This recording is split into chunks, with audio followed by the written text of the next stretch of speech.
So Julie and her boyfriend find the cosmic key as Skeletor's troops close in on them.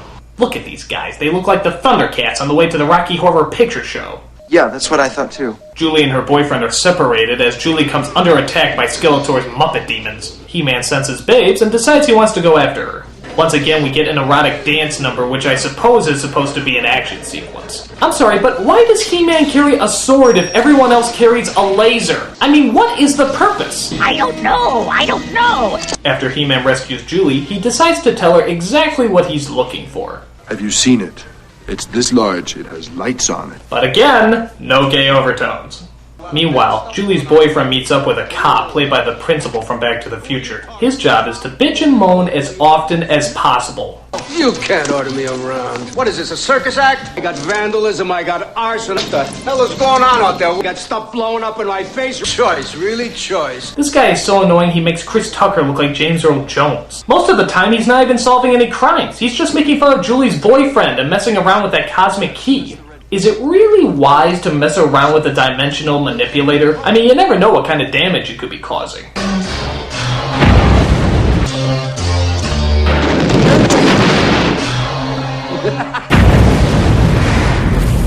I don't think this is any synthesizer. Looking for the key, He-Man and his heroic crew decide to go traveling around the city in a pink Cadillac. Alright, these are no longer gay overtones. This is an orchestra of gayness. And the shoppers of the feminine automobiles. Meanwhile, Skeletor himself arrives on Earth, bringing all his evil armies with him. How does nobody in the city know this is going on? I mean, are there really people looking out their windows right now saying, "Boy, that neighborhood watch is really cracking down"? Meanwhile, Julie's boyfriend and Mr. Clean continue to argue and bicker, as no doubt bigger and better action scenes could be taking place right now. Watching these two is like watching an episode of Mad About You, only gayer. Shut up!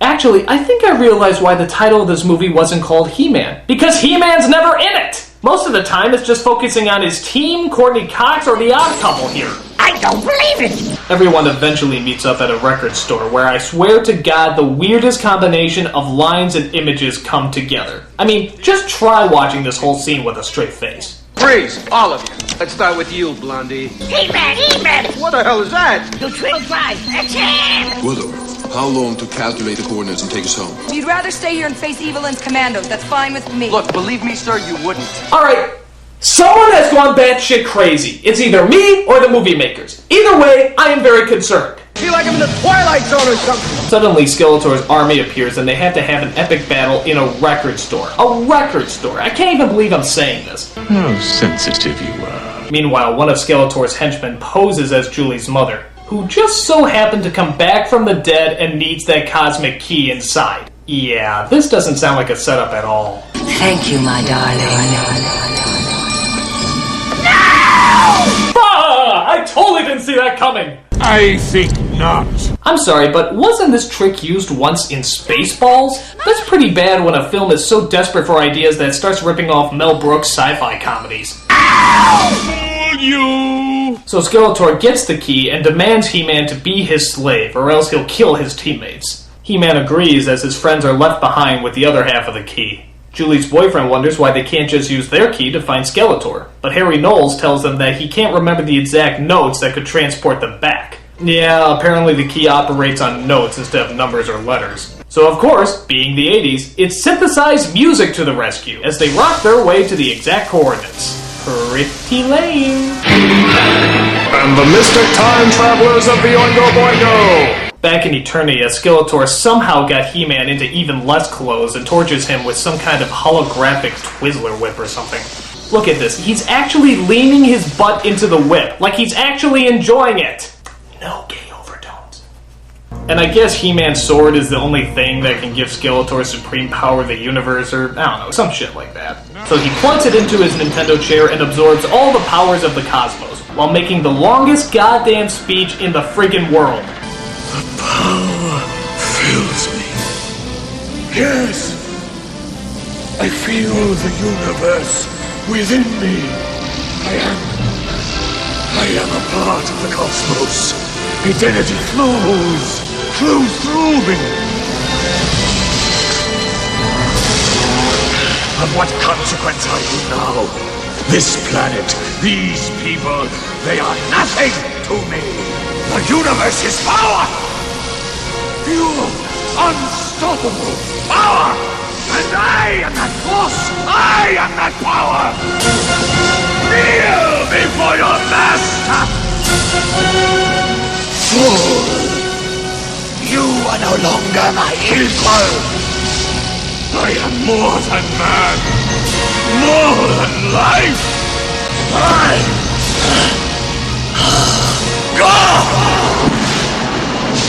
God, this speech is so long-winded and pointless, it's like being in a John McCain rally. Oh, what, it slipped! So after his speech is over, Skeletor uses his demonic powers to become a gay metallic Chiquita Bananator. What? But before he can destroy our hero, He-Man's friends come in to save the day. Farewell, He-Man.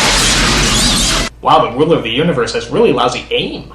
So He-Man breaks free and starts using his manly strength to defeat the soldiers. He does this by pushing over statues that are so strong, they actually bounce when they hit the ground. I guess they've been in the sun too long? So He-Man gets his sword back and battles the evil Skeletor metallic banana thingy. It's kind of like Conan, only, well, you know. This battle takes forever, but He-Man finally defeats Old Skull and Crossbones. It's over. Oh, good. I thought this movie was never gonna end. For you.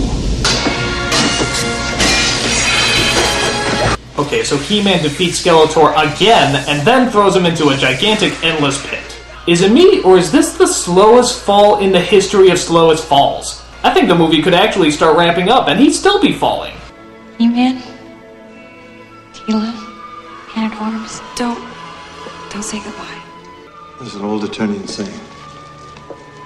Live the journey, for every destination is but a doorway to another. You look after it now. I will. Activate the doorway, Gogo. Are you sure, you don't want to go back to the planet's history? So He-Man saves the day, the sorceress is rescued, and Julie gets sent back home. Oh wait, there's an added bonus! They sent her back a year before her parents died and before nightgowns look less like the clothing from Little House on the Prairie. So now she can tell her parents not to go on that plane that would ultimately lead them to their doom. So just to reiterate, kids, if your parents die by some sort of horrific circumstance, all you have to do is look for a parallel dimension that has big hunky beef men who can take you back in time and change the whole thing. That way you never have to come to grips with death or the harshness of reality.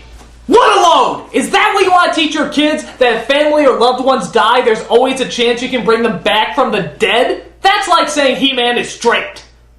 In that, it's not true. It's a lie. Because he is so gay! I mean, people trying to defend that he's not gay, you're just wrong! Well said. The only thing gayer than him is this movie! It's stupid, boring, and a flaming waste of time! And that's not to say I have anything against homosexuality. It's just, there's gotta be something out there, some kind of alternative hero that's gay, but at least gives us something appealing to look at.